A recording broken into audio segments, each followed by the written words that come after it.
Olá, uma boa noite a todos. Sejam bem-vindos mais uma vez à nossa live, ao nosso canal, ao nosso encontro semanal. Hoje nós faremos a pregação expositiva do capítulo 11 do Evangelho de João. Esse é o momento que nós temos de entrar em comunhão com Deus. A oportunidade que Deus nos concede de aqui nos reunirmos em seu santo nome para podermos nos alimentar de sua santa e bendita palavra. Nem só de pão vive o homem, mas de toda a palavra que sai da boca de Deus. E a Bíblia Sagrada é a palavra de Deus, é a boca de Deus, trazendo palavras que foram registradas e inspiradas por Deus através dos profetas. Uma boa noite a todos, você que está chegando aqui conosco, que está agora se conectando.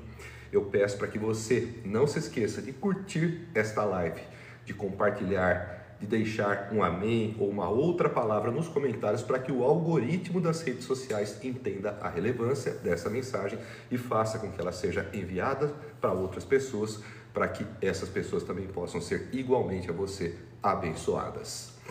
Antes da gente fazer a nossa exposição, nós faremos um breve resumo do que se trata o Evangelho de João. É importante que nós nos lembremos que a Bíblia Sagrada nos traz 4 evangelhos. 3 deles são conhecidos como evangelhos sinóticos, Mateus, Marcos e Lucas. E tem esta denominação porque os 3 têm uma mesma perspectiva, uma mesma visão, uma mesma ótica do ministério de nosso Senhor Jesus Cristo. Já o Evangelho de João, ele difere desses 3 primeiros evangelhos por ser um evangelho de cunho mais teológico, mais espiritual e mais profundo. Assim como os demais, ele culmina por revelar, por provar e por mostrar que Jesus Cristo é o Filho de Deus, é o próprio Deus vivo que se fez carne e habitou entre nós.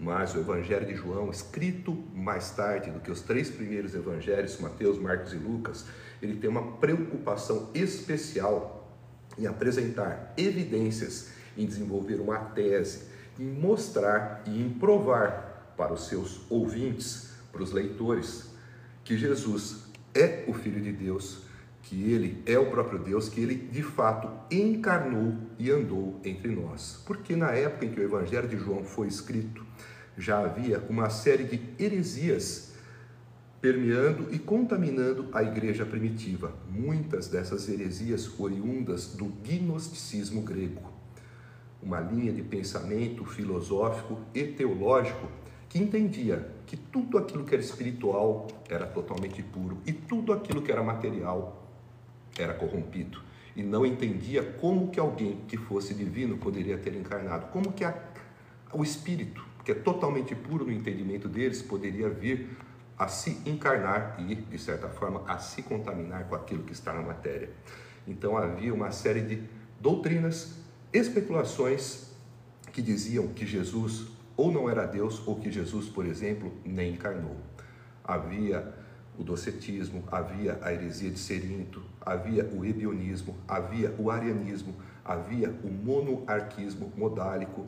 Mais adiante, outras heresias foram surgindo, o nestorianismo, eustaquismo, entre outros. Mas o fato é que João se preocupa, ao longo da sua obra, em apresentar uma tese, uma série de evidências, em escolher os milagres mais especiais de Jesus para mostrar ao seu leitor, ao seu público, quem de fato Jesus é, mostrando que ele é Deus. Há os 7 sinais no Evangelho de João, há as 7 autodeclarações, as 7 autoafirmações de Jesus, que são os 7 eu sou, e tudo isso é construído de uma forma milimetricamente calculada e divinamente inspirada para que mostrar que Jesus de fato é o Messias, é o Filho de Deus e o próprio Deus que se encarnou para poder redimir e salvar a humanidade, o seu povo, os seus escolhidos, os seus eleitos. Nós vamos então agora dar início à nossa pregação expositiva do capítulo 11 do Evangelho de João. Vamos fazer uma oração. Pai, peço a Ti que mais uma vez me dê a iluminação necessária para que eu possa ter a devida compreensão de cada palavra que eu encontrar ao longo de cada versículo que eu ler. peço também ao Senhor para que me dê a inspiração necessária, provinda do teu Santo Espírito, do teu Espírito Santo, para que eu tenha também a capacidade de compreender e transmitir aquilo que o Senhor quis nos revelar através das suas palavras, que estão registradas na Bíblia Sagrada, para que essas palavras possam adentrar os ouvidos, as mentes e encontrarem nos corações solos férteis, aonde possam cair e possam germinar sob a ação vivificante do teu Espírito Santo, fazendo com que germinem e produzam frutos para 100, para 60 e para 30, para a glória do seu nome e de nosso Senhor Jesus Cristo. É o que eu te peço, em nome de Jesus. Amém. Então, vamos dar início à nossa exposição. Eu estou me utilizando da Bíblia na versão NVI, nova versão internacional, para fazer essa exposição. Entendo que essa Bíblia, nessa versão, ela tem uma linguagem mais fácil, mais acessível e até mais confortável para aqueles que estão iniciando a sua caminhada nos estudos bíblicos e para aqueles que já têm também alguma vivência, até alguma erudição e alguma profundidade neste saber. Essa versão também é muito adequada e bastante interessante de se ler. Então, vamos dar início à primeira passagem. Esse capítulo, o 11, ele é marcado profundamente pela descrição e pela análise do sétimo dos 7 sinais de Jesus, que é justamente a ressurreição de Lázaro. Para que nós nos lembremos, esses 7 sinais, eles são representados e desenvolvidos ao longo do Evangelho de João e são caracterizados pela transformação da água em vinho, pela cura do filho do oficial do rei, pela cura do deficiente do tanque de Betesda, pela multiplicação dos pães, pelo andar sobre as águas, pela cura do cego de nascença do tanque de Siloé e, finalmente, o 7º sinal, a ressurreição de Lázaro. Nós vamos encontrar também aqui uma das 7 autodeclarações de Jesus, quando diz, eu sou. Aqui nós vamos justamente tratar da ressurreição de Lázaro e aqui Jesus vai dizer, eu sou a ressurreição e a vida. Então, vamos dar início à primeira passagem que tem como título a morte de Lázaro. Havia um homem chamado Lázaro, ele era de Betânia, o povoado de Maria e sua irmã Marta. E aconteceu que Lázaro ficou doente. Maria, sua irmã, era a mesma que derramara perfume sobre o Senhor e lhe enxugara os pés com os cabelos. Então, as irmãs de Lázaro mandaram dizer a Jesus, Senhor, aquele a quem amas está doente. Ao ouvir isso, Jesus disse, essa doença não acabará em morte. É para a glória de Deus, para que o Filho de Deus seja glorificado por meio dela. Jesus amava a Marta e a irmã dela e Lázaro. No entanto, quando ouviu falar que Lázaro estava doente, ficou mais 2 dias onde estava. Depois disse aos seus discípulos, vamos voltar para a Judeia. Estes disseram, mestre, há pouco os judeus tentaram apedrejar-te e assim mesmo vais voltar para lá? Jesus respondeu, o dia não tem 12 horas. Quem anda de dia não tropeça, pois vê a luz deste mundo. Quando anda de noite, tropeça, pois nele não há luz. Depois de dizer isso, prosseguiu dizendo-lhes, nosso amigo Lázaro adormeceu, mas vou até lá para acordá-lo. Seus discípulos responderam, Senhor, se ele dorme, vai melhorar. Jesus tinha falado de sua morte, mas os seus discípulos pensaram que ele estava falando simplesmente do sono. Então lhes disse claramente, Lázaro morreu, e para o bem de vocês estou contente por não ter estado lá, para que vocês creiam, mas vamos até ele. Então Tomé, chamado Dídimo, disse aos outros discípulos, vamos também para morrermos com ele. São essas as palavras que nós encontramos na primeira passagem do capítulo 11 de João. Aqui há uma descrição da doença de Lázaro, do relacionamento que havia entre Jesus, Lázaro, as irmãs de Lázaro e aquela família. isso também nos mostra que Jesus não era alguém que vivia isolado do mundo, como um ermitão. Não, nós vemos aqui que Jesus amava Lázaro e as suas irmãs, Maria e Marta.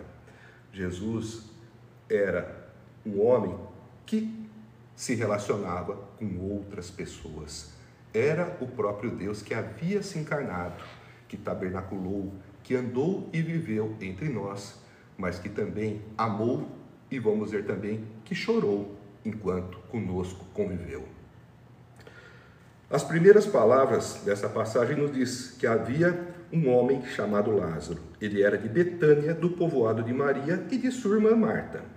Betânia é uma cidade que fica nos arredores de Jerusalém. A Bíblia nos diz que ela dista cerca de 15 estádios.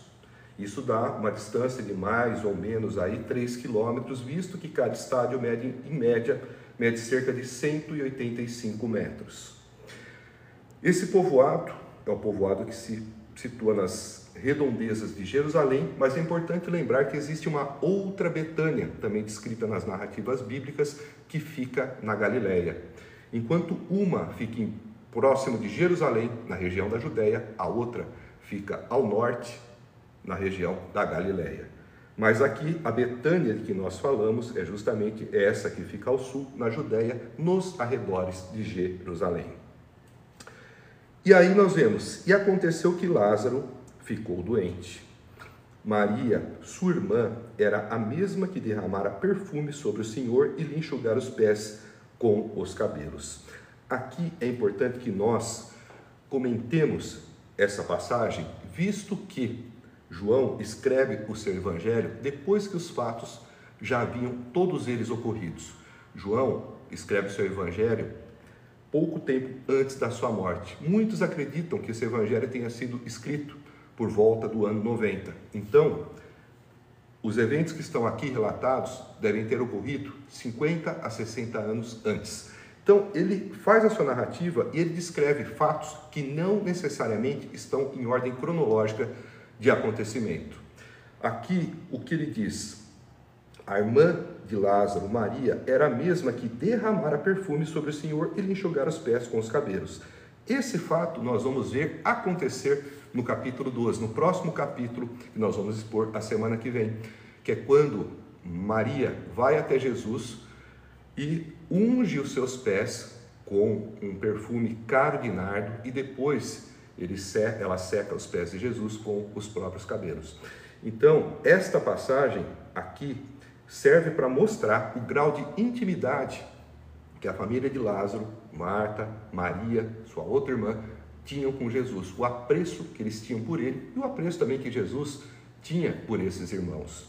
E aqui ele deixa claro também que esta Maria, que para aqueles que conhecem os evangelhos, percebe que ela é citada em outras ocasiões, é justamente a irmã de Lázaro. Na sequência, a narrativa nos diz: então, as irmãs de Lázaro mandaram dizer a Jesus: Senhor, aquele a quem amas está doente.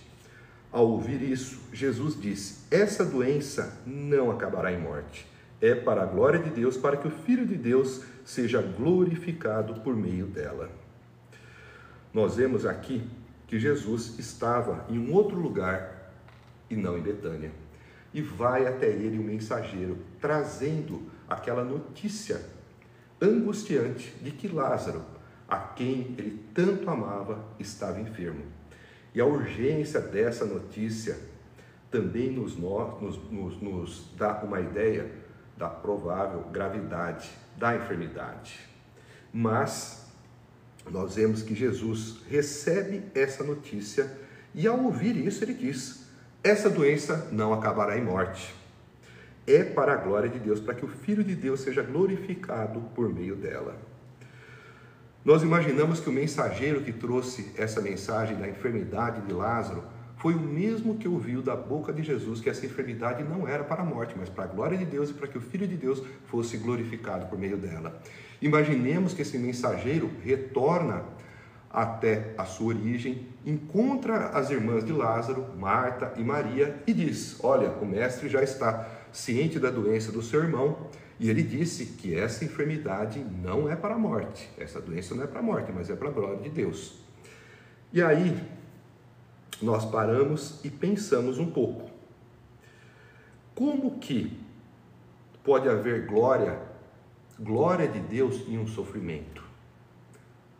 Nós, dentro de uma visão e de uma perspectiva humana, muitas vezes nos perguntamos como é que Deus pode se glorificar e como que nós podemos glorificar a Deus em uma situação de tamanho sofrimento e angústia. Mas nós vemos que isso é possível. Quando lembramos, por exemplo, da cura do cego de nascença, quando os discípulos perguntam a Jesus: Mestre, quem foi que pecou para que ele nascesse assim? Foi ele ou foram os seus pais? E Jesus diz: nem ele e nem os seus pais pecaram, mas foi assim para que a obra de Deus se manifestasse na vida dele.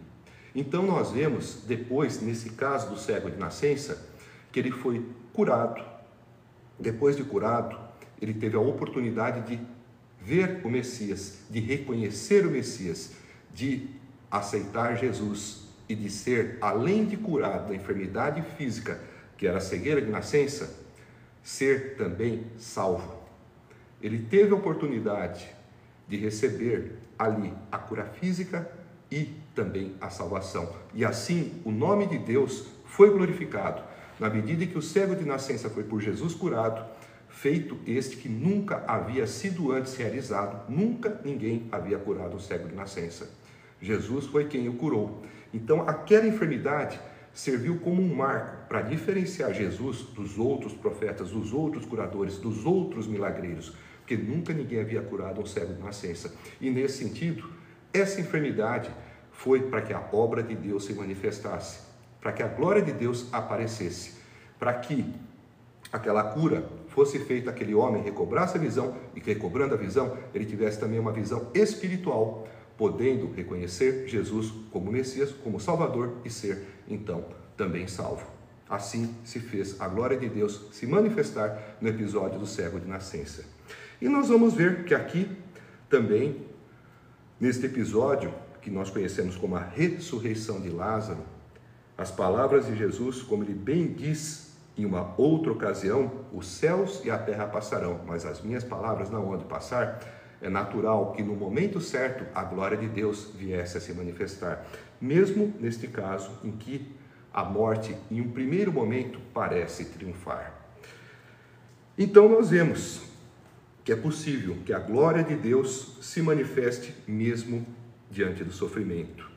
E eu te pergunto também, como será que ficou a fé, o emocional, a expectativa das irmãs Maria e Lázaro, quando o mensageiro retornou e disse a elas, Maria e Marta, receberam do mensageiro a mensagem que ele ouvira da boca de Jesus. Essa doença não é para a morte, mas para a glória de Deus, para que o Filho de Deus seja glorificado por meio dela. Elas devem ter se tranquilizado, mas depois elas devem ter ficado aflitas e até de certa forma incrédulas, porque sabemos que Lázaro veio a falecer. Vamos acompanhar o desenrolar desta passagem. Aqui nós vemos, na continuidade da narrativa, um comentário que diz: Jesus amava Marta, a irmã dela, que é Maria, e Lázaro.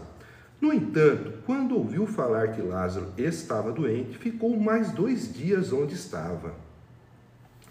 Em um primeiro momento parece uma contradição essa atitude de Jesus, pois muitos podem se perguntar, se tanto amava, por que tanto se demorou?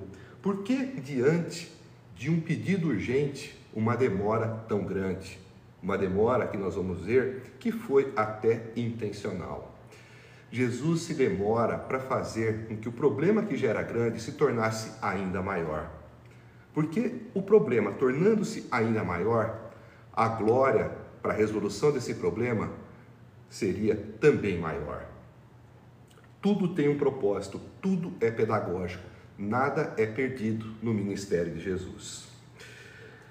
Então Jesus se demora mais 2 dias, mesmo sabendo da agonia das irmãs de Lázaro e da própria agonia de Lázaro. E fica aquela pergunta: Se ama, por que tanto demora? Depois, Jesus disse aos seus discípulos: vamos voltar para a Judéia. Estes disseram: mestre, há pouco os judeus tentaram apedrejar-te, e assim mesmo vais voltar para lá?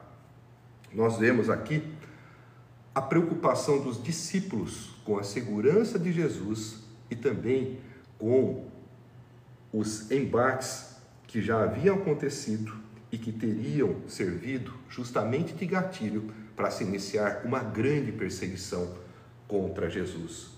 Nós sabemos que quando Jesus estava em Jerusalém, que fica na Judéia, e que havia dito que ele e o Pai eram um só, que ele era o Filho de Deus, que já havia feito uma série de diversas autodeclarações, usando a expressão eu sou, os judeus queriam matá-lo, queriam apedrejá-lo, começaram a persegui-lo, queriam prendê-lo, mas ainda não era a hora dele.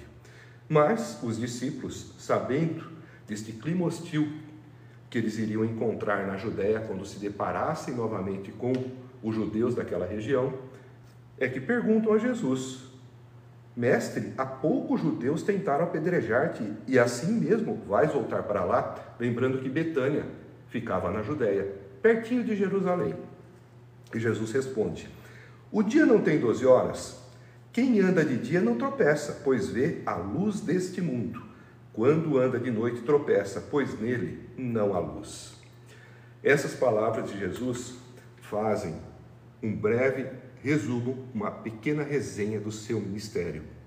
Ou seja, o que ele quer dizer é que ele tem que trabalhar enquanto não chega a hora dele. Quando ele diz, o dia não tem 12 horas, e pergunta, ou seja, não estamos ainda na hora de trabalhar, porque a 12ª hora era uma referência à hora da sua morte. Lembrando que naquele tempo, o povo vivia na dependência da iluminação natural. Então, se dizia que o dia tinha 12 horas, não porque o dia não tivesse 24, mas porque eram 12 horas que se tinha a possibilidade de fazer algo dependendo exclusivamente da luz natural. E Jesus usava essa metáfora de dia de 12 horas se referindo ao tempo total do seu ministério. Ou seja, se tem 12 horas e nós não estamos ainda na 12ª hora, é porque temos ainda coisas para fazer. E aí ele diz: quem anda de dia não tropeça, pois vê a luz desse mundo. Ou seja, eles não deveriam temer por estarem caminhando ao lado de Jesus, porque ele não os deixaria tropeçar. Afinal de contas, ele é a luz desse mundo, como ele mesmo se autodeclarou: eu sou a luz do mundo. Quem anda junto dele não tropeça, porque ele mesmo nos mostra os obstáculos que iremos encontrar e aquilo do que devemos nos desviar. Nesse sentido, Jesus encoraja os seus discípulos a serem partícipes do seu ministério e a não temerem, a junto dele, caminhar, a terem a certeza que quando estivessem na presença dele, eles não tropeçariam, porque eles estavam juntos da luz do mundo. Contudo, ele faz aqui uma oposição, quando ele diz: quando anda de noite tropeça, pois nele não há luz, fazendo uma referência às trevas que viriam depois da sua crucificação e depois que ele saísse desse mundo. Na sequência, depois de dizer isso, eu vou mudar um pouquinho aqui a posição do ar, um pouco calor, depois a gente vê. Depois de dizer isso, prosseguiu dizendo-lhes: nosso amigo Lázaro adormeceu, mas vou até lá para acordá-lo. Aqui Jesus tenta usar um eufemismo, tá bom aí? A posição tá boa? Tenta usar um eufemismo de linguagem quando ele diz adormeceu. Ao invés de dizer que Lázaro havia falecido, que Lázaro havia morrido, ele simplesmente disse: Lázaro adormeceu. Para nós que somos cristãos, o termo adormecer, ele pode ser visto como uma metáfora da morte. Porque quem adormece, quem dorme, uma hora acorda. E nós que somos cristãos, nós cremos na vida eterna, nós cremos também na ressurreição. Então, nesse sentido, o morrer para nós é como o dormir, porque sabemos que num dado momento, como num abrir e fechar de olhos, num fechar e abrir de olhos, nós estaremos vivos novamente e vivos na eternidade. E era esse mesmo conceito que Jesus usava quando falava em adormecer como uma metáfora para a morte. Mas nós vemos que isso, que era claro para Jesus, não era tão claro para os seus discípulos, que responderam: Senhor, se ele dorme, ele vai melhorar. Jesus tinha falado de sua morte, da morte de Lázaro, mas os seus discípulos pensaram que ele estava falando simplesmente do sono. Mais uma vez nós vemos aqui uma confusão semântica, uma confusão de significados da parte dos discípulos e uma imaturidade espiritual como nós já havíamos visto em outras passagens. Como quando eles se preocupam em como Jesus acalmaria uma tempestade, depois de já ter feito uma série de milagres, e uma série de outras situações aonde a dúvida paira no ar, mesmo diante de tantas certezas que Jesus já havia dado aos seus discípulos. Na sequência, nós vemos o seguinte: Jesus disse então claramente aos seus discípulos: Lázaro morreu, e para o bem de vocês estou contente por não ter estado lá, para que vocês creiam, mas vamos até ele. Essas palavras de Jesus explicitam e explicam claramente aos discípulos que Lázaro havia morrido, já que eles imaginavam que no máximo Lázaro dormia ou que talvez estivesse enfermo e ao acordar estaria naturalmente curado. Então Jesus é enfático e explícito em dizer que Lázaro realmente morreu. E ele diz que ele se contenta de não ter estado lá para que os seus discípulos creiam. E justamente por quê? Porque se ele estivesse lá, ao invés de ressuscitar Lázaro, como ele vai adiante fazer, ele teria curado. Ao invés de ter feito uma ressurreição, ele teria feito uma cura, como muitas curas que os discípulos já tinham visto. Então, essa demora de Jesus de esperar mais 2 dias depois de saber que Lázaro estava enfermo é algo intencional, proposital e pedagógico.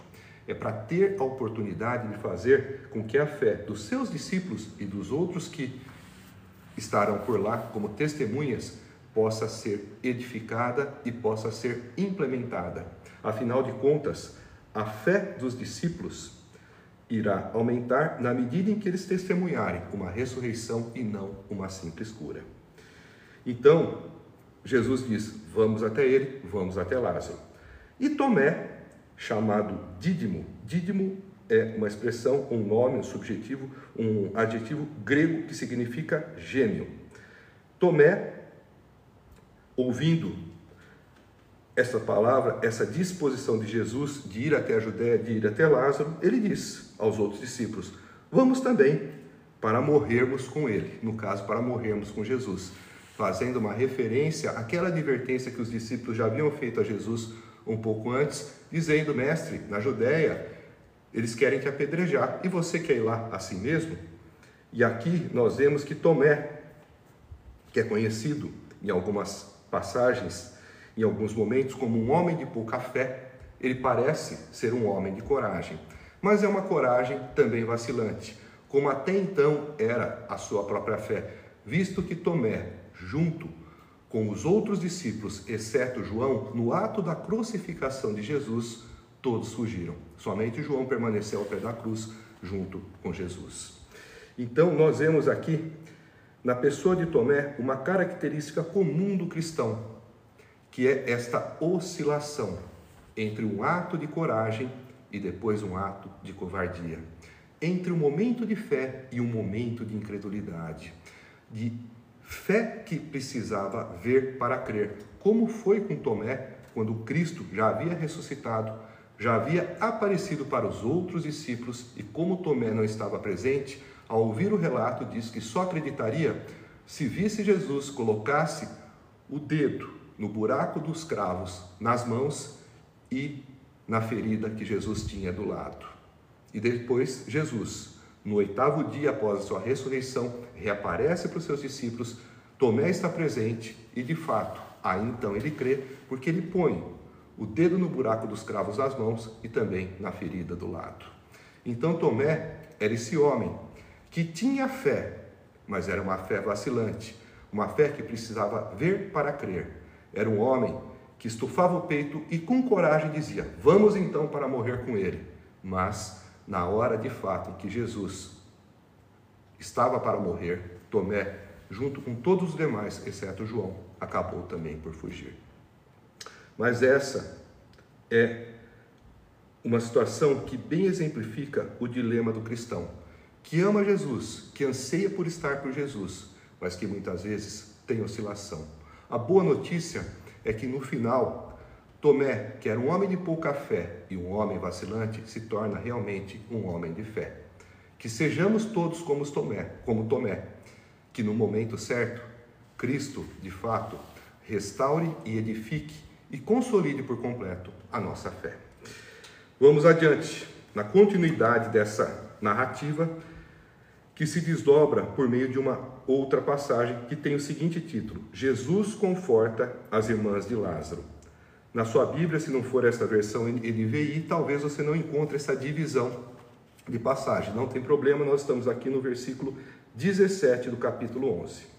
Ao chegar, Jesus verificou que Lázaro já estava no sepulcro havia 4 dias. Betânia estava a cerca de 3 quilômetros de Jerusalém e muitos judeus tinham ido visitar Marta e Maria para confortá-las pela perda do irmão. Quando Marta ouviu que Jesus estava chegando, foi encontrá-lo, mas Maria ficou em casa. Disse Marta a Jesus: Senhor, se estivesses aqui, meu irmão não teria morrido. Mas sei que, mesmo agora, Deus te dará tudo o que pedires. Disse-lhe Jesus: o seu irmão vai ressuscitar. Marta respondeu: eu sei que ele vai ressuscitar na ressurreição do último dia. Disse-lhe Jesus: eu sou a ressurreição e a vida. Aquele que crê em mim, ainda que morra, viverá. E quem vive e crê em mim, não morrerá eternamente. Você crê nisso? Ela lhe respondeu: sim, Senhor. Eu tenho crido que tu és o Cristo, o Filho de Deus que devia vir ao mundo. E depois de dizer isso, foi para casa e, chamando à parte Maria, disse-lhe: o mestre está aqui e está chamando você.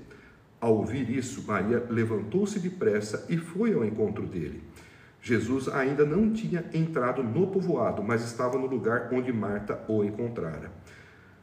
Quando notaram que ela se levantou depressa e saiu, os judeus que a estavam confortando em casa seguiram-na, supondo que ela ia ao sepulcro para chorar ali.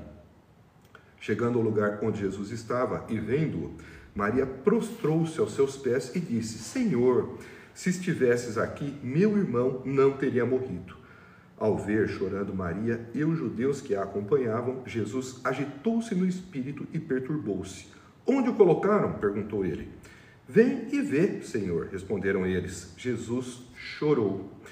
Então os judeus disseram: vejam como ele o amava. Mas alguns deles disseram: ele, que abriu os olhos do cego, não poderia ter impedido que este homem morresse? São essas palavras que nós encontramos nessa segunda parte do capítulo 11 de João.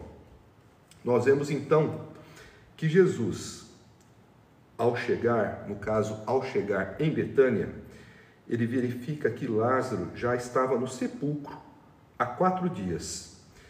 Betânia, nós vemos aqui que fica a cerca de 3 quilômetros de Jerusalém. E, por conta do falecimento de Lázaro, muitos judeus, muito provavelmente dos arredores de Jerusalém e da própria capital, a própria cidade de Jerusalém, tinham ido até a casa de Marta e de Maria para consolá-los. Isso nos mostra que se muitas pessoas se mobilizaram para irem até lá, essa família provavelmente era influente na região. Eram pessoas conhecidas, pessoas de posse, pessoas que tinham relevância dentro do meio judaico daquela situação. E nós vemos aqui que Lázaro já estava sepultado havia 4 dias. E nós vamos ver mais adiante que isso não é por acaso. Esses 4 dias têm um significado especial. Nós vamos ver no final. Na sequência, quando Marta ouviu que Jesus estava chegando, foi encontrá-lo, mas Maria ficou em casa. Eu te pergunto, quem era Marta e quem realmente era Maria? A gente sabe que elas são irmãs de Lázaro, mas nós encontramos ao longo dos evangelhos outras narrativas que falam de Maria e de Marta. Há uma situação, por exemplo, em que Jesus estava na casa junto com elas e Maria se põe aos pés de Jesus para ouvi-lo, enquanto Marta reclama com Jesus, pedindo para que Jesus repreendesse Maria, para que ela saísse dali e fosse ajudá-la nos afazeres domésticos.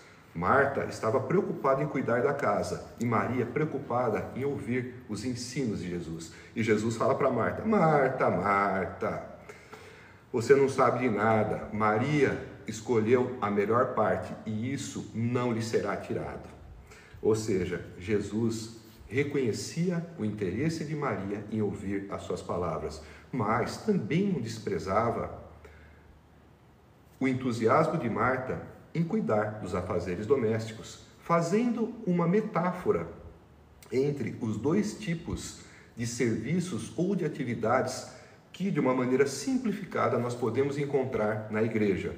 Podemos dizer que temos as Martas e que temos as Marias, ou que temos as Marias e que temos as Martas, aquelas pessoas que estão ligadas mais à atividade ministerial, pastoral, ao ensino da palavra, e aqueles outros que possuem dons ligados ao serviço. Então, nesse sentido, não é questão de você querer qualificar essas mulheres no sentido de dizer que uma é melhor que a outra, mas elas são diferentes. E nós percebemos essa diferença em Marta, que era mais proativa, que era uma mulher que queria cuidar de tudo, no sentido dela sair e ir ao encontro de Jesus antes que ele chegasse na própria casa. Maria fica em casa e Marta vai ao encontro de Jesus. E Marta fala a Jesus: Senhor, se estivesses aqui, meu irmão não teria morrido, mas sei que mesmo agora Deus te dará tudo o que pedires. Nós vemos que Marta tinha fé em Jesus. Apesar de naquela ocasião ela ter preferido cuidar da casa e Maria ter ficado aos pés de Jesus, Marta tinha fé e cria em Jesus. E nós vemos aqui que ela diz o correto: se você estivesse aqui, meu irmão não teria morrido. Verdade. Nós vemos ao longo dos evangelhos que não tem ninguém que morra na presença de Jesus e que permaneça morto. As pessoas que morrem dentro de um contexto em que Jesus está, elas são ressurretas por Jesus, como a filha de Jairo, como o filho da viúva de Naum. Então, ela de fato sabia o que ela falava, porque se Jesus estivesse lá, o irmão dela não teria morrido, mas teria sido curado. Nesse sentido, nós vemos que ela cria em Jesus e tinha fé para acreditar que Jesus poderia curar. Mas será que ela cria que Jesus poderia ressuscitar? Na sequência, Jesus diz para Marta, que estava ali angustiada pelo fato do irmão ter morrido e se lamentando por Jesus não ter estado ali, não ter chegado antes. E Jesus fala: o seu irmão vai ressuscitar. E ela responde: eu sei que ele vai ressuscitar na ressurreição do último dia. Aqui é importante que nós analisemos essa questão da ressurreição do último dia, que é uma crença tanto judaica quanto cristã. Os judeus criam e creem na ressurreição do último dia, que é relatada ao longo do livro de Daniel, assim como nós cristãos também cremos nessa mesma ressurreição, que é a ressurreição da volta de Cristo, ressurreição para os que morreram em Cristo, a ressurreição para o juízo. Os que não morreram em Cristo também serão ressurretos, os ímpios também vão ressuscitar para passarem pelo juízo. Então, esta ressurreição é para todos, assim como o juízo é para todos, mas a salvação é somente para os que morreram em Cristo, para os justos e não para os ímpios. Então, eles criam na ressurreição. Marta acreditava na ressurreição do último dia. Nós encontramos também referência da ressurreição do último dia, não somente no livro de Daniel, mas na primeira carta de Paulo aos Tessalonicenses, no capítulo 4, versículos 16 e 17, onde Paulo explica que, na volta do Senhor, os mortos em Cristo ressuscitarão primeiro, e os vivos em Cristo serão arrebatados para o encontro no ar, nos ares com o Senhor. Então, a ressurreição do último dia é algo que é consensual, é uma crença que faz parte da fé, tanto judaica quanto cristã. Mas Jesus diz ainda para Marta: eu sou a ressurreição e a vida. Aquele que crê em mim, ainda que morra, viverá. E quem vive e crê em mim, não morrerá eternamente. Você crê nisso? Essa colocação de Jesus, ela é emblemática dentro do contexto das Escrituras. Porque ele coloca a ressurreição não somente como um ato, não somente como um dia, não somente como uma festa, como o Natal, como o Ano Novo, como a Páscoa, como tabernáculos, como o Pentecostes, como o Purim, como o Yom Kippur, como a festa das luzes. Não. A ressurreição é uma pessoa. A ressurreição é Jesus. Ele diz: eu sou a ressurreição e a vida. Eu sou. Lembrando que essa expressão eu sou é uma das 7 autodeclarações de Jesus, onde ele faz uma autoafirmação, fazendo uma lembrança do eu sou o que sou, quando o próprio Deus se manifestou e assim se revelou a Moisés no deserto, na sarça ardente. O eu sou é uma forma de Jesus se afirmar, se autoafirmar como Deus. E aqui ele diz: eu sou a ressurreição e a vida. E diz isso para Marta, colocando na sequência uma condição: aquele que crê em mim, ainda que morra, viverá. E quem vive e crê em mim, não morrerá eternamente. Você crê nisso? Aqui ele justamente coloca aquilo que nós, como cristãos, cremos e sabemos, que quem vive, que quem crê em Cristo, ainda que morra, viverá.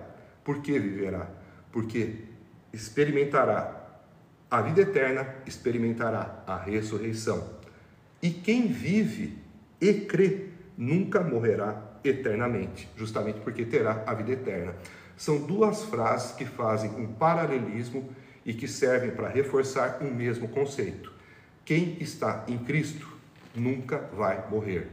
Quem está em Cristo tem a vida eterna. Os judeus, e Jesus era judeu, eles gostavam muito de fazer algumas construções linguísticas usando um paralelismo. Esse paralelismo, ele servia muitas vezes para reforçar uma ideia e para facilitar a memorização. Então, aqui nós temos um paralelismo, eu diria que sintético, que ele serve para explicar no segundo verso o primeiro, e o segundo também é explicado pelo primeiro.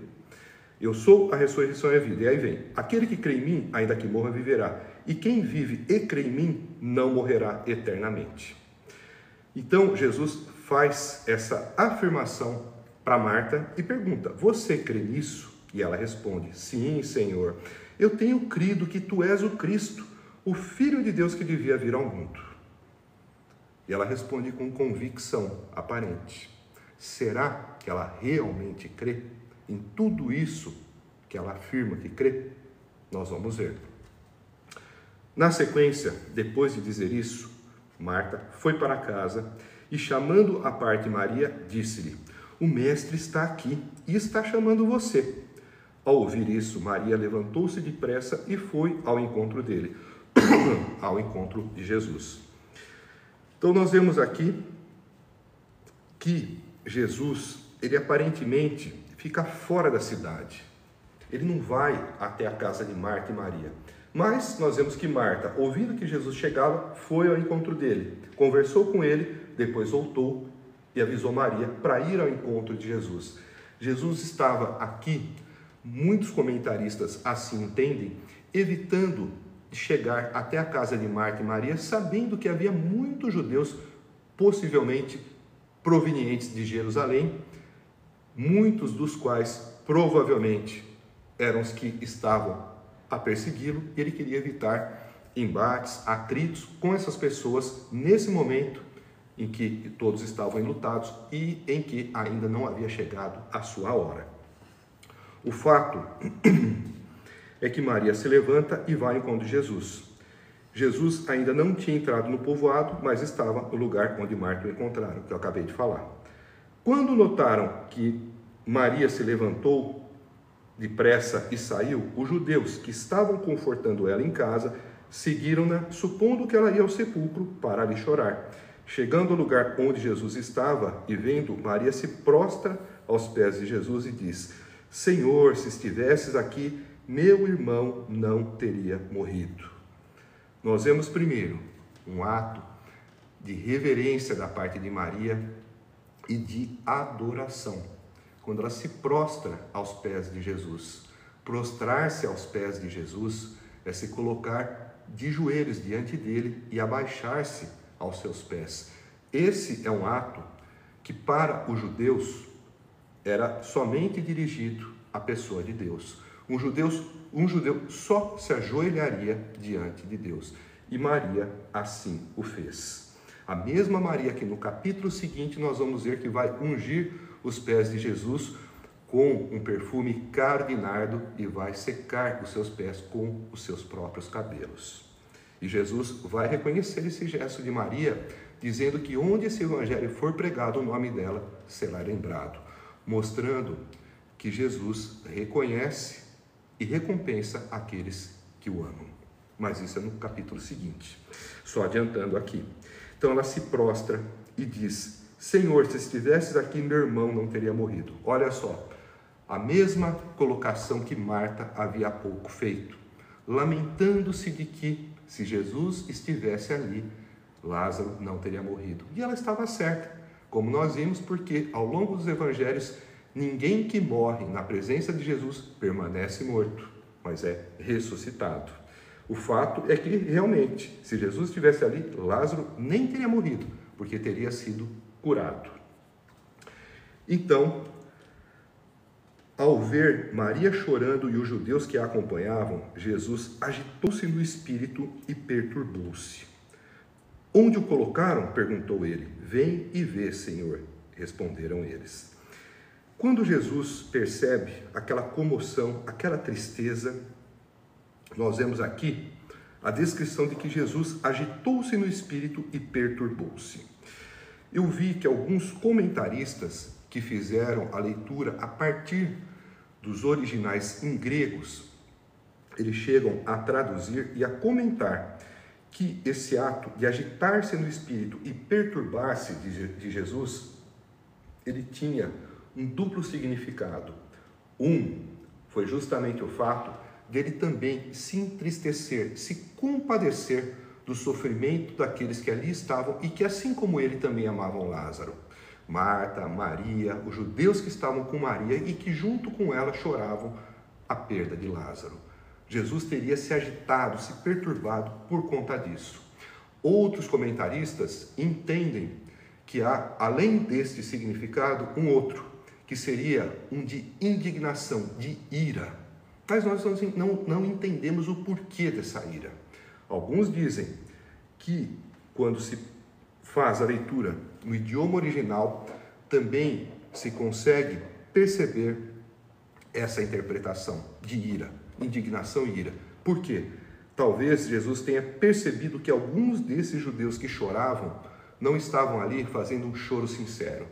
Talvez fossem pessoas interesseiras, pessoas falsas, que estavam simplesmente ali, talvez até esperando para que Jesus, pela amizade que tinha, comparecesse ao velório de Lázaro, ao enterro, ao sepultamento e pudesse ali ser vítima de uma emboscada, ou que viesse simplesmente como chegou aqui dias depois para consolar a família. Não sabemos exatamente, mas alguns comentaristas levantam esta possibilidade de ser um choro de tristeza, um choro de compaixão, mas ser também um choro que traz uma indignação e uma ira pela falsidade e pela falta de sinceridade de alguns que estavam ali.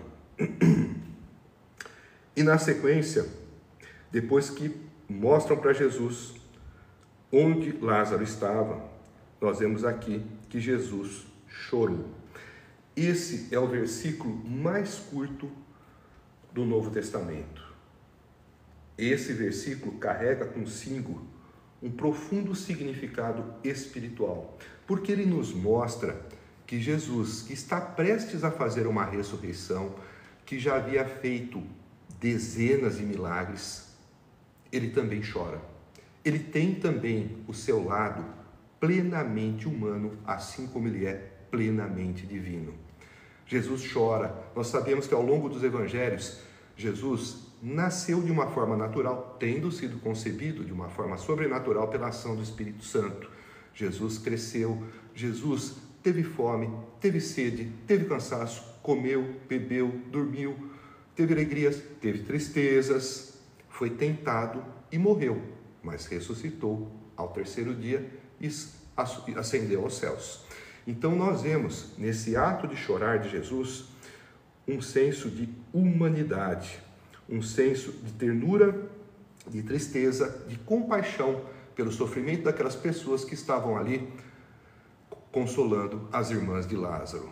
E isso também nos serve de consolação por saber que Jesus chora por aqueles a quem ele ama. E Jesus nos ama. Jesus é Deus. E Deus amou o mundo de tal maneira que deu seu Filho unigênito, Jesus Cristo, para que todo aquele que nele crê não pereça, mas tenha a vida eterna. Deus nos ama a ponto de se fazer carne, de habitar entre nós, de morrer por nós para nos salvar. E Deus, na pessoa de Cristo, aqui chorou pela tristeza das irmãs de Lázaro e daqueles que a acompanhavam. Isso nos dá o consolo de saber que Cristo nos ama também e que se importa com o nosso sofrimento. E que muitas vezes nós devemos ter paciência, como foram pacientes, obrigadas a terem paciência e a esperarem, como as irmãs de Lázaro, para que ele fosse ressurreto, para que Jesus o ressuscitasse. Quando estamos em aflição, Jesus olha por nós, Jesus sofre conosco e nós devemos saber esperar o tempo de Jesus agir. Então, Jesus chorou e os judeus disseram: vejam como ele o amava. Mas alguns deles disseram: ele que abriu os olhos do cego não poderia ter impedido que esse homem morresse? Aqui nós vemos que os judeus que tinham ali uma antipatia por Jesus, eles criticavam tudo. Eles fazem uma referência ao ato milagroso da cura de um cego de nascença, coisa que ninguém havia feito até então, lembrando que o Antigo Testamento profetizava nas palavras de Isaías que o Messias, quando viesse, ele abriria os olhos do cego e destamparia os ouvidos dos mudos. E mesmo diante desses sinais, lembrando da cura do cego, ao invés de olharem para a cura do cego e terem esperança de que se ele abriu os olhos de um cego de nascença, coisa que ninguém havia feito, ele poderia também ressuscitar? Não. Eles preferem se lamentar e criticar Jesus no sentido de tentar deixar a opinião pública contaminada com a ideia de que ele seria omisso, negligente, indiferente ou que até estivesse derramando ali lágrimas de crocodilo, chorando por Lázaro, chorando pelas irmãs de Lázaro que choravam sem ter feito nada de concreto para aliviar-lhes o sofrimento. Mas o que nós vamos ver na continuidade da narrativa é que esse julgamento acerca de Jesus, feito pelos judeus que estavam ali com as irmãs de Lázaro, foi um julgamento precipitado. Foi um julgamento feito de uma forma hipócrita, irresponsável, pois eles não aguardaram o desdobrar final dessa história. Na sequência, nós vemos a seguinte passagem com o seguinte título, que diz: Jesus ressuscita Lázaro. Jesus, outra vez profundamente comovido, foi até o sepulcro. Era uma gruta com uma pedra colocada à entrada. Tirem a pedra, disse ele. E disse Marta, irmã do morto: Senhor, ele cheira mal, pois já faz 4 dias. 4 dias. Disse-lhe Jesus: não lhe falei que se cresce veria a glória de Deus? Então tiraram a pedra. Jesus olhou para cima e disse: Pai, eu te agradeço porque me ouviste. Eu sei que sempre me ouves, mas disse isso por causa do povo que está aqui, para que creia que tu me enviaste. Depois de dizer isso, Jesus bradou em alta voz: Lázaro, venha para fora. O morto saiu com as mãos e os pés envolvidos em faixas de linho e o rosto envolto num pano. Jesus disse-lhes: tirem as faixas dele e deixem-no ir. Vemos nessa passagem, que não é uma passagem longa, uma série de ensinamentos que ela tem a nos transmitir. Jesus chega até o sepulcro, aqui descrito como uma gruta, com uma pedra colocada à entrada. Naquela época, os judeus enterravam os seus mortos em sepulcros como esse, como se fosse uma caverna, como se fosse uma gruta, e normalmente colocavam uma grande pedra na entrada para impedir que outros tivessem contatos com o morto, porque tocar no morto era proibido, fazia com que aquele que tocasse ficasse cerimonialmente impuro e impossibilitado por um certo tempo de participar das cerimônias realizadas no templo. E aqui nós vemos que havia uma grande pedra à entrada e Jesus diz: tirem a pedra.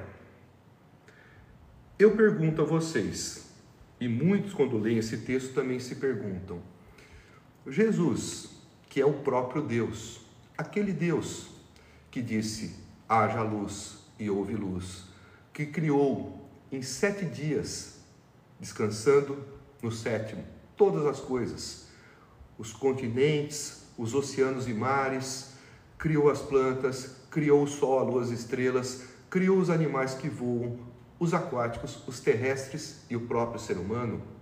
Aquele Deus que abriu o mar para Moisés passar, que abriu o Jordão para Josué atravessar, que fez o maná cair incessantemente durante 40 anos no deserto, a água verter da rocha, as sandálias e as vestes não se gastarem enquanto o povo peregrinava rumo a Canaã. O Deus que fechou a boca dos leões que iriam devorar Daniel.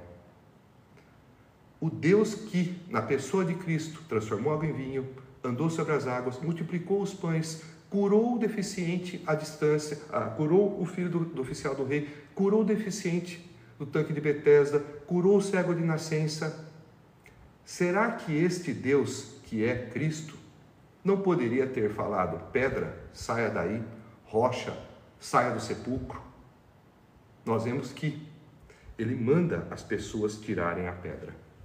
E nós podemos entender que Cristo agia assim porque ele fazia com que aqueles que lá estavam fossem também partícipes dos seus milagres. Quando ele multiplica os pães e os peixes, nós vemos que ele manda os discípulos irem dividindo e distribuindo pela multidão, fazendo a distribuição do alimento.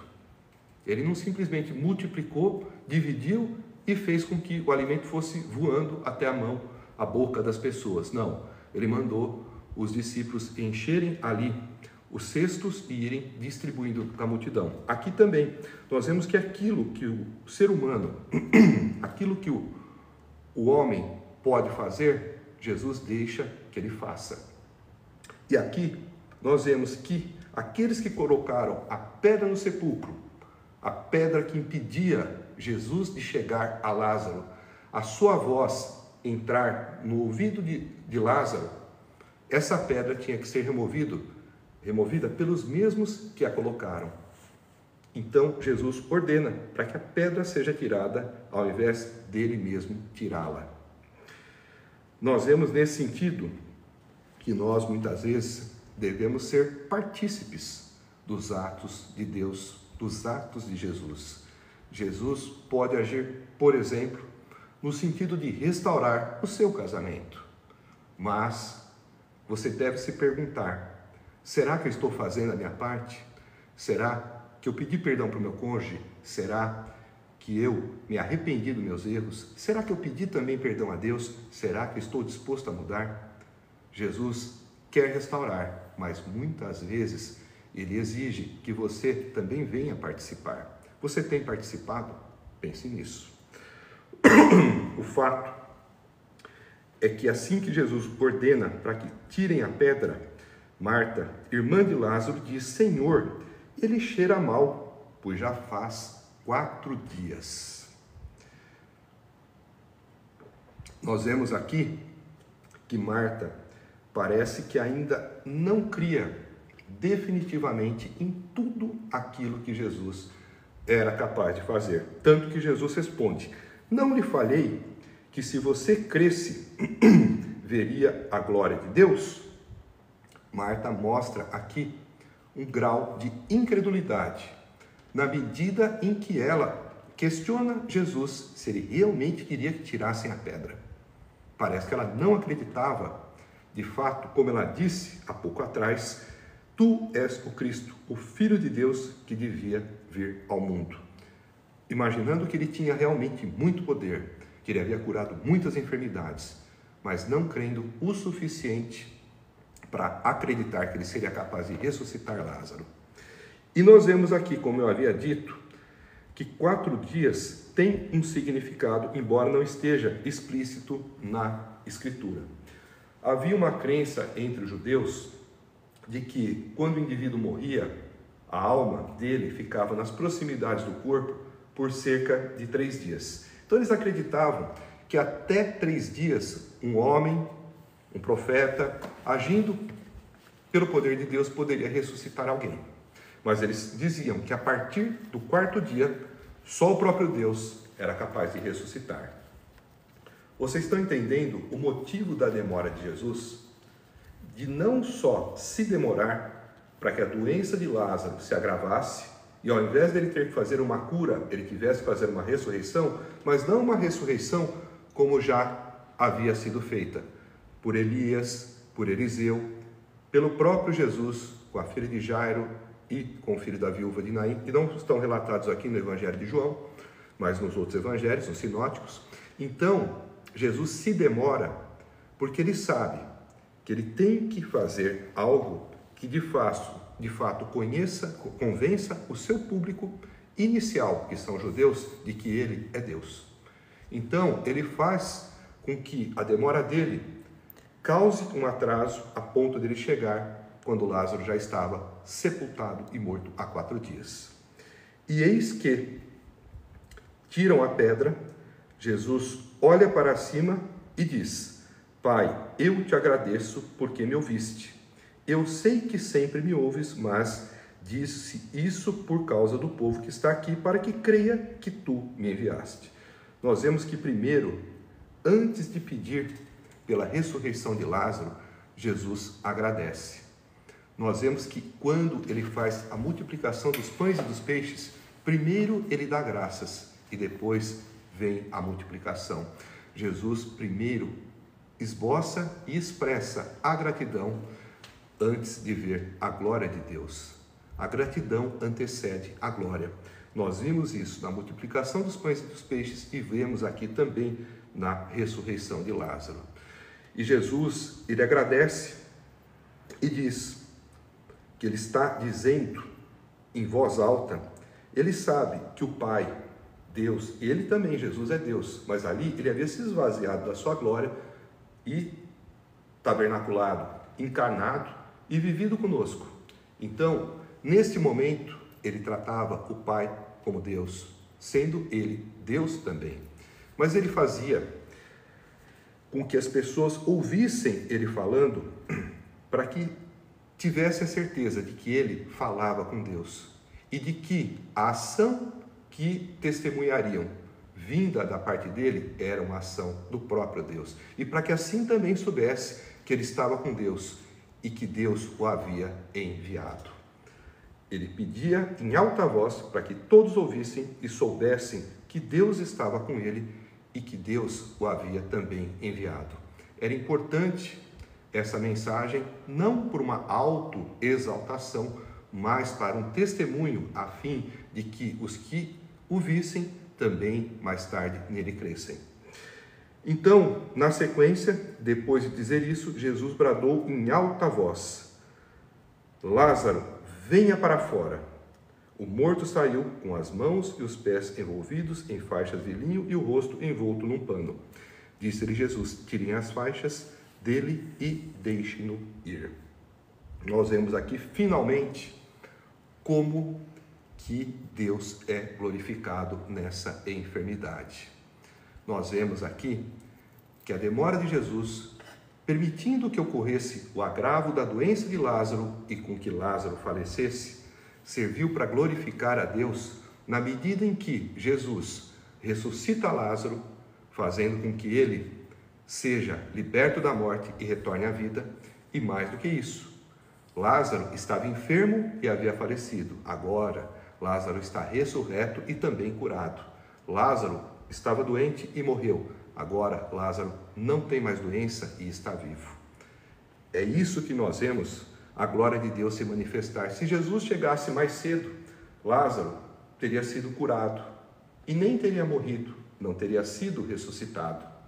Jesus se demora para que ele morresse e pudesse ser ressurreto, e quando já estivesse vivo, também se mostrasse curado. É assim que o nome de Deus, que o poder de Deus é glorificado. E nós vemos também que Jesus, ele não vai até Lázaro fazer a imposição de mãos, ele não faz nenhum procedimento especial para ressuscitar Lázaro. Ele simplesmente chama: Lázaro, venha para fora. Nós vemos aqui uma alusão, uma lembrança dos primeiros capítulos que nós encontramos no capítulo 1 de Gênesis, nos primeiros versículos, onde está dito que Deus disse: haja luz, e houve luz. Nós vemos aqui também o poder de Jesus expresso em suas palavras.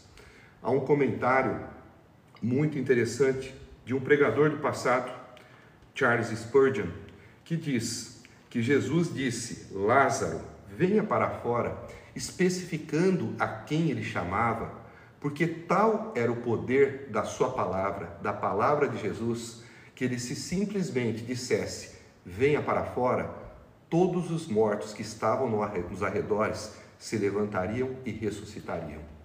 Então, o fato de Jesus especificar a quem ele chamava, a quem ele ressuscitava, era para que justamente só Lázaro se apresentasse. Tamanho era o poder impresso na palavra de Jesus. E eu te pergunto, nessa passagem, depois que nós vemos que antes de tudo começar, Jesus pede para que a pedra seja tirada do sepulcro.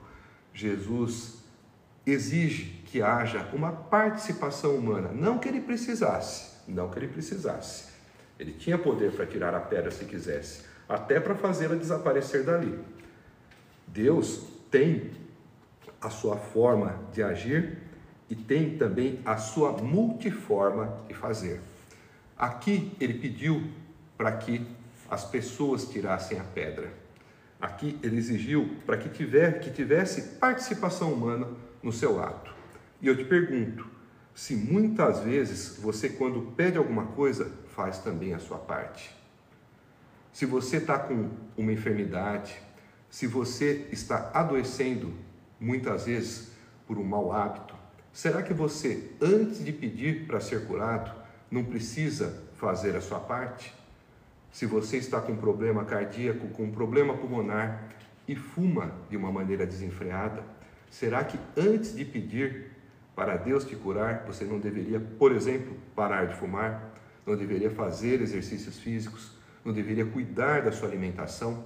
Pense nisso, você tem feito a sua parte. O teu corpo é templo do Espírito Santo. Lembre-se disso. Vamos para a última parte do capítulo 11, que tem o seguinte título: A conspiração para matar Jesus. Muitos dos judeus que tinham vindo visitar Maria, vendo o que Jesus fizera, creram nele. Mas alguns deles foram contar aos fariseus o que Jesus tinha feito. Então, os chefes dos sacerdotes e os fariseus convocaram uma reunião do Sinédrio.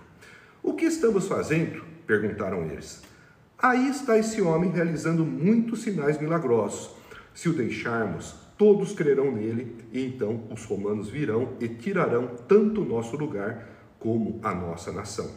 Então um deles, chamado Caifás, que naquele ano era o sumo sacerdote, tomou a palavra e disse: Nada sabeis, não percebeis que vos é melhor que morra um homem pelo povo e que não pereça toda a nação?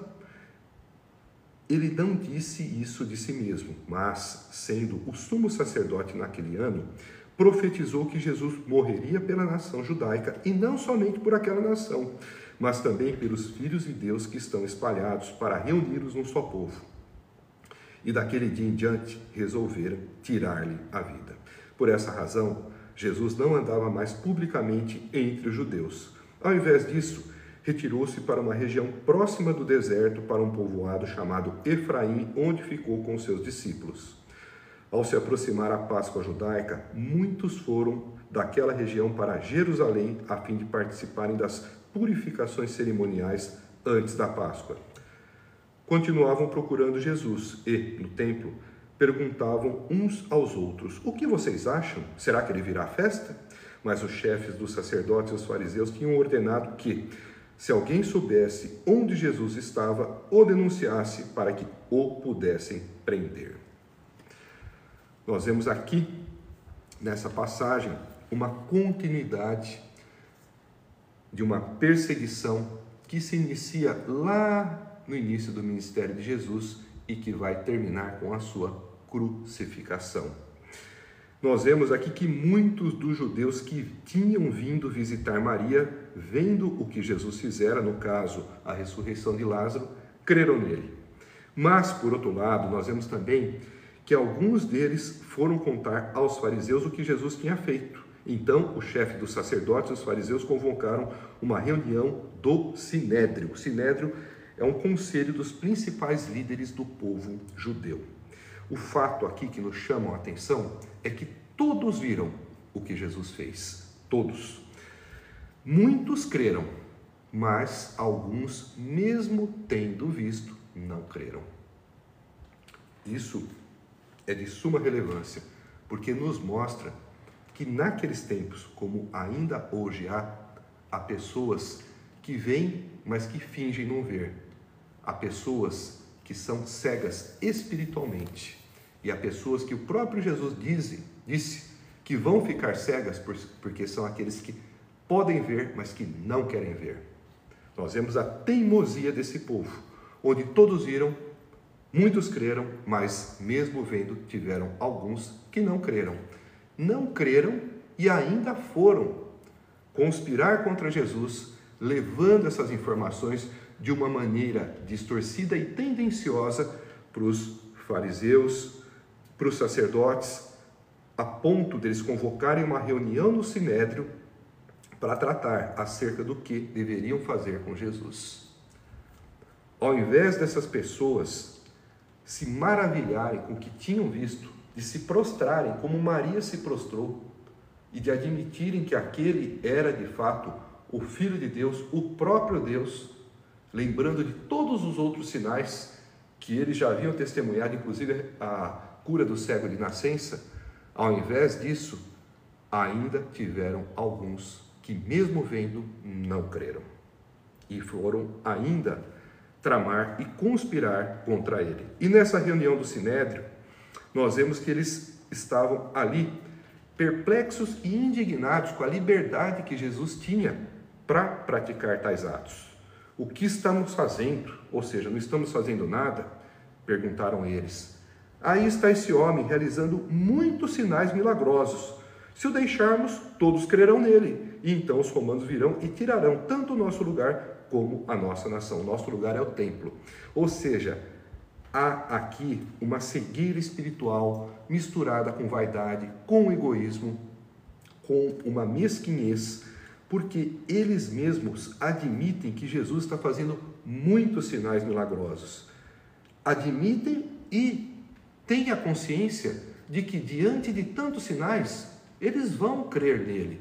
Mas é exatamente isso que esses sinais têm como finalidade: fazer as pessoas crerem em Jesus, para poderem, crendo nele, serem salvas. Ao invés deles se maravilharem com esses sinais milagrosos e crerem também em Jesus, não, eles têm uma preocupação de fazer com que Jesus seja silenciado, com que Jesus pare de fazer milagres, para parar de chamar atenção, para não correr o risco dos romanos perceberem as grandes coisas que Jesus faz e quererem vir tomar satisfação com os judeus, quererem questioná-lo acerca de quem Jesus é, de repente até se converterem.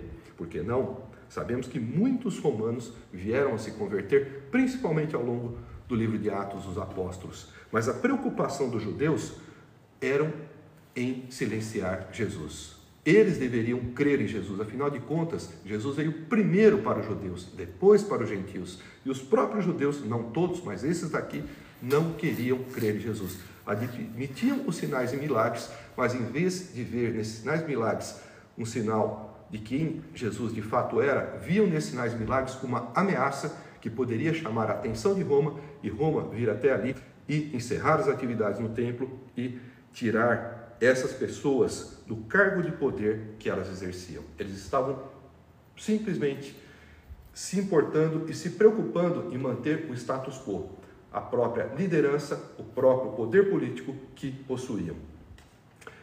Um deles, chamado Caifás, que era o sumo sacerdote, tomou a palavra e disse: é melhor que morra um homem pelo povo e que não pereça toda a nação. E aqui nós vemos que Deus usa o ímpio para profetizar.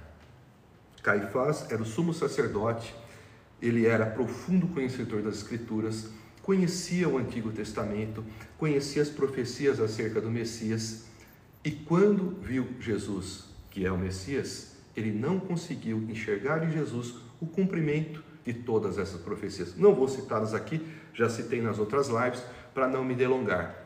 Mas era inaceitável que o sumo sacerdote não tivesse a capacidade de reconhecer o Messias diante dele, diante de tantos sinais. Era uma cegueira espiritual misturada com vaidade, com egoísmo, com egocentrismo e com mesquinharia.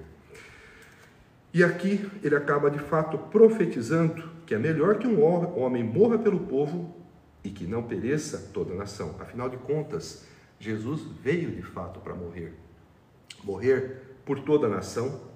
E aqui a própria Escritura, nas palavras de João, termina por explicar não somente pela nação, por aquela nação dos judeus, mas também pelos filhos de Deus que estão espalhados para reuni-los num povo.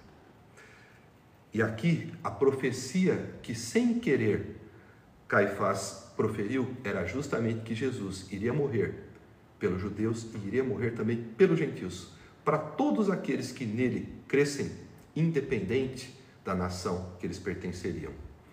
Então, aqui, sem ter a intenção, Caifás, usado por Deus, mesmo sendo ímpio, profere o que de fato viria a acontecer com Jesus e o propósito disso que iria acontecer, da sua morte ser uma morte substitutiva, vicária, e que proporcionaria um caminho para a redenção dos nossos pecados e para a salvação de todos os que crerem em Cristo. E daquele dia em diante resolveram tirar-lhe a vida. Nós já vimos também em outras passagens que tentaram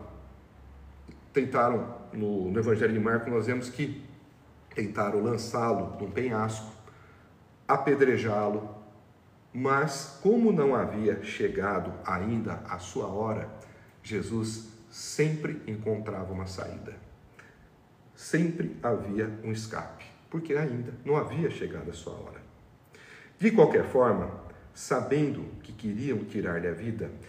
Por essa razão, Jesus não andava mais publicamente entre os judeus. Ao invés disso, retirou-se para uma região próxima do deserto, para um povoado chamado Efraim, onde ficou com os seus discípulos. Jesus ali também se resguardava numa região chamada de Efraim, um pequeno povoado que provavelmente pertencia à região da antiga tribo de Efraim, que fica mais ou menos na região central ali da Terra Santa, da Palestina, tá? Ficando ali entre a Judéia e a Samaria, tendo mais ao norte também a Galileia.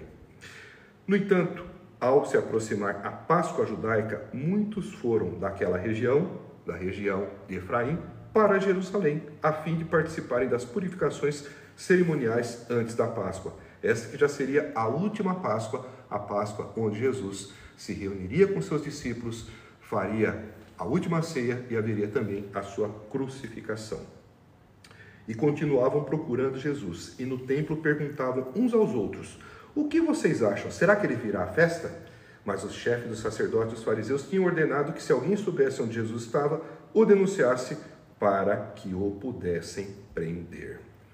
Nós vemos aqui o capítulo 11 se encerrando com uma afirmação explícita de que queriam prender Jesus. E nós vemos que queriam prender Jesus, ironicamente, porque ele fazia muitos milagres. Não parece uma contradição? Não parece uma ironia? Mas lendo essa última passagem, a conspiração para matar Jesus, fica claro que o motivo pelo qual imediatamente aqui eles queriam prender Jesus e matá-lo era porque ele estava fazendo muitos milagres. E nós vemos que esses milagres de Jesus, que acabaram por gerar uma grande perseguição que culminaria com a sua crucificação, são milagres que permaneceram além do tempo. São milagres que hoje nós conhecemos através das Sagradas Escrituras. São milagres que servem para edificar a nossa fé. Esses milagres que serviram para trazer condenação, perseguição a Jesus, são os mesmos milagres que hoje nós damos testemunha. São os mesmos milagres que ainda hoje fazem muitos mártires. São os mesmos milagres que levam muitos cristãos para a morte, mas que ao mesmo tempo fazem com que se conheça o príncipe da vida. Quantos e quantos cristãos, ao longo dos tempos e nos dias atuais, não têm sido mortos por conta desses mesmos milagres que Jesus fez, que culminaram na sua perseguição e crucificação. Os milagres que faziam os judeus perseguirem Jesus são os mesmos milagres que muitos cristãos contam hoje e que acabam por fazer com que também passem por perseguição. Perseguição em países como a China, a Coreia do Norte, Iêmen, os países árabes de uma maneira geral, e atualmente eu tenho ouvido muito falar na Nigéria, onde há uma grande perseguição contra os cristãos, que dão testemunho dos milagres de Jesus, os mesmos milagres que fizeram com que aqueles que testemunharam tais feitos quisessem matar Jesus. Esses milagres são milagres que nos dão uma perspectiva de Jesus como o príncipe da vida. São milagres que, ainda que custem a vida de muitos, darão a vida a muitos também. Os que perderem a vida por conta do testemunho desses milagres, a ganharão, porque morreram pelo testemunho de Jesus. São mártires que entregaram a própria vida, tendo a certeza de que não morreriam eternamente. Nós vemos que os milagres de Jesus são milagres que trazem perseguição. Se você tem dado testemunho dos milagres de Jesus e tem se sentido desconfortável, tem se sentido perseguido, é porque você está fazendo aquilo que é certo. O próprio Jesus foi perseguido por conta dos seus milagres. E a oitava bem-aventurança que nós encontramos no Sermão do Monte diz: bem-aventurado sois vós, quando vos injuriarem e vos perseguirem, e mentindo disserem todo tipo de mal contra vós por minha causa. Exultai e alegrai, porque é grande o vosso galardão nos céus, porque assim também fizeram com os profetas que foram antes de vós. Ou seja, o testemunho acerca de Deus, acerca de Cristo, acerca do Evangelho, e o testemunho usando os milagres como prova de que Cristo é o Filho de Deus, sempre trarão perseguição. E se você é perseguido por esse motivo, não tenha medo, tenha a certeza de que você está no caminho certo. Ide por todo mundo e pregai o Evangelho a toda criatura. É isso que nós devemos sempre fazer. Eu dou por encerrada a nossa pregação expositiva aqui do capítulo 11 do Evangelho de João. Espero que tenha sido muito edificante para vocês. Antes de nós nos despedirmos, eu quero deixar uma lembrança, duas, aliás. A primeira, falar rapidamente do livro que a minha filha Giovanna Verotti lançou, agora na 27ª Bienal Internacional do Livro de São Paulo, um devocional chamado Espelho de Cristo, tá? Esse livro é um devocional com uma série de reflexões para você ler. Você pode se organizar para lê-lo ao longo do ano. Tem textos diários e tem indicações de leituras de passagens bíblicas para os dias em que não houver texto. Mas você não precisa deixar para ler esse livro ao longo de um ano inteiro. Você pode comprá-lo e lê-lo de uma vez só, tá? É um livro bastante agradável e interessante de ler, tá? Para vocês darem uma olhadinha aqui como que é a configuração dele aqui por dentro, tá? Você pode adquirir esse livro pelo site www.giovanaverotti.com.br, Verotti com 2 T's e I no final, tá? Ou pode entrar em contato conosco pelas redes sociais. Se quiserem conhecer um pouquinho mais do trabalho dela, pode também acessar as páginas das mídias dela que estão aqui, tá? No Instagram, deixa eu ver se está bem aqui para ver, no Instagram e no TikTok, tá? Que é o Giovana Verotti. Tem vídeos com reflexões. Deixa eu ver se está aqui para vocês verem. Tá? Só digitar também na busca no Giovana Verotti que vocês vão encontrar, tá? E falar um pouquinho também do meu livro, A Revelação, uma viagem conduzida pela fé em busca da cura em nome de Jesus. Esse livro eu lancei em dezembro de 2023. Esse livro foi feito ao longo de 5 anos e meio e ele é uma compilação, uma sistematização dos ensinos que recebi no plano espiritual para capacitação para o meu ministério de cura. No dia 8 de janeiro de 2018, eu tive um chamado de Deus, onde eu encerrei a minha carreira de médico e 3 meses depois eu comecei a me dedicar exclusivamente à minha missão. A minha missão principal é um ministério de evangelização global, para o qual eu fui comissionado no dia 8 de janeiro de 2018 pela pessoa de nosso Senhor Jesus Cristo. E paralelamente a esse ministério de evangelização, fui comissionado para desenvolver secundariamente um ministério de cura, onde eu fui capacitado no mundo espiritual para o desenvolvimento desse ministério. Aqui nesse livro eu faço uma descrição sistematizada das coisas que eu aprendi. Aqui você vai encontrar um tratado teológico cristocêntrico, um tratado de física quântica e um tratado de medicina espiritual. Você vai ter a oportunidade de saber por que os maus sentimentos podem nos fazer adoecer e por que os bons sentimentos, as orações, as cores, as notas musicais podem nos ajudar a curar.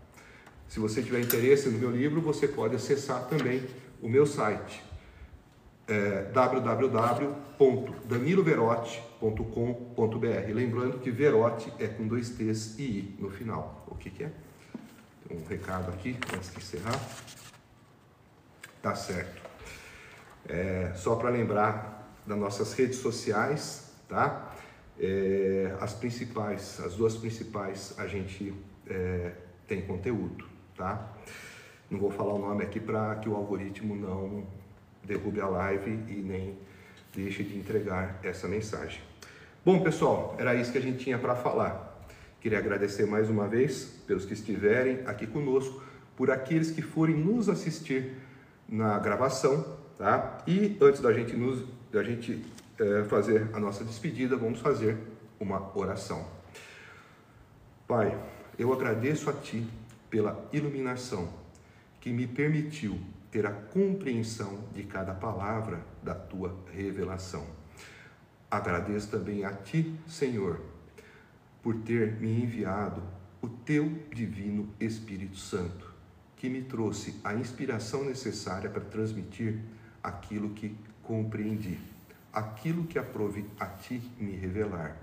E peço também que o Senhor deixe o Teu Espírito Santo habitando em nosso interior, para que essas palavras possam se comportar como sementes que encontram um solo fértil e possam ali, pela ação do Teu Santo Espírito, germinar e frutificar, dando frutos para 100, para 60 e para 30. É assim que Te agradeço e assim que Te faço meus últimos pedidos. Em nome de Jesus. Amém. Obrigado a todos mais uma vez. Que o Espírito Santo fique com vocês, que Cristo os acompanhe e que o Pai esteja com todos nós. Segunda-feira que vem, às 7h30, estaremos aqui novamente para fazer a exposição do capítulo 12 de João. Convido a todos, se programem e até lá. Uma boa semana para todos.